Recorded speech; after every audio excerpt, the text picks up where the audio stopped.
সকালে ক্লিপ হ্যাঙ্গারের একটি পিকচার আমি আপলোড করেছিলাম, যেটা আমি কিভাবে বানিয়েছি সেটা টিউটোরিয়ালে আমি এখন দেখাবো। অনেকেই দেখছে এইভাবে ক্লিপ হ্যাঙ্গার বানাতে, আর দেখে আমারও মনে হলো যে আমারও বানানো উচিত। বেশ ভালোই লাগলো। এই ক্লিপ হ্যাঙ্গারটা সম্পূর্ণ আমার ননদ বানিয়ে দিয়েছে। মিথ্যে কথা বলে আর কি লাভ বলেন তো।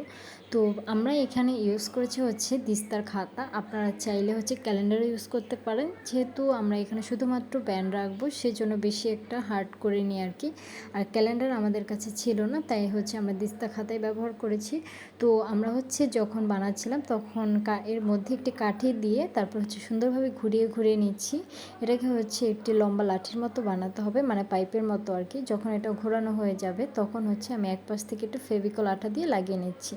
এরকম করে আমরা টোটাল যে কয়টা থাক বানাতে চাই তো আমরা সে কটা বানিয়ে নিয়েছিলাম। আমরা টোটাল 3টা থাক বানিয়েছি, কিন্তু এখানে একটা এক্সট্রা বানিয়েছিলাম আর কি, যদি অনেক সময় নষ্ট হয়ে যেতে পারে। তারপর হচ্ছে এই রশিগুলো আমার হাজব্যান্ড এনে দিয়েছিল, কোথা থেকে এনেছে সেটা আমি জানি না। এখন হচ্ছে আমরা যে পাইপের মতো লম্বা লম্বা করে বানিয়েছিলাম সেগুলোকে আমরা সাইজ মতো করে কেটে নিচ্ছি। তারপর হচ্ছে আমরা গ্লু গানের যে গানটা থাকে সেটা দিয়ে ইউজ করি না, কারণ হচ্ছে কারেন্টের শক লাগার চান্স থাকে। তাই আমরা শুধুমাত্র আঠাটাকে হচ্ছে একটি ম্যাচের সাহায্যে সুন্দরভাবে গলিয়ে তারপর হচ্ছে লাগিয়ে দিচ্ছি। আর আমাদের আশেপাশে অনেক বিচ্ছু বাহিনী ছিল, যাদের কারণে বানাতে একটু অসুবিধা হচ্ছিলো। আমার ছেলে, আমার একটা দেবর আছে ছোটো, এই জন্য আমরা হচ্ছে গ্লু গানটা ইউজ করিনি।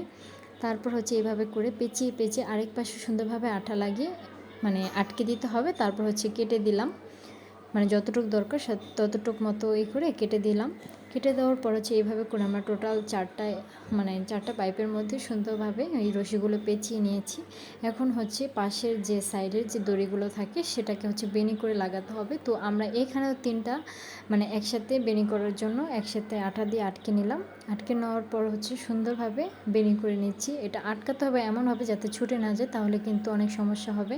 আর অবশ্যই চেষ্টা করবেন গ্লু গান আঠাটা ব্যবহার করার জন্য, কারণ এটা অনেক বেশি স্ট্রং, ছুটে যাওয়ার চান্স অনেক কম। তাই এখানে হচ্ছে আমরা 2টো বেনি করে নিয়েছিলাম। আর নিচের দিক থেকে হচ্ছে রশিগুলো সুন্দরভাবে খুলে দেব, যাতে দেখতে আরও বেশি সুন্দর লাগে আর আকর্ষণীয় লাগে। তারপর হচ্ছে আমরা একটা চিরুনি দিয়ে এটাকে একটু আঁচড়ে দিচ্ছিলাম। এখন হচ্ছে বেনিগুলোর সাথে প্রত্যেকটা থাক অ্যাডজাস্ট করে দিতে হবে। তো আমি সুন্দরভাবে হচ্ছে আঠা দিয়ে অ্যাডজাস্ট করে দিয়েছি, আর উপর থেকে একটি দড়ি টানিয়ে দিয়েছি, যেটা দিয়ে হচ্ছে আমরা আটকে রাখবো এই ক্লিপ হ্যাঙ্গারটাকে।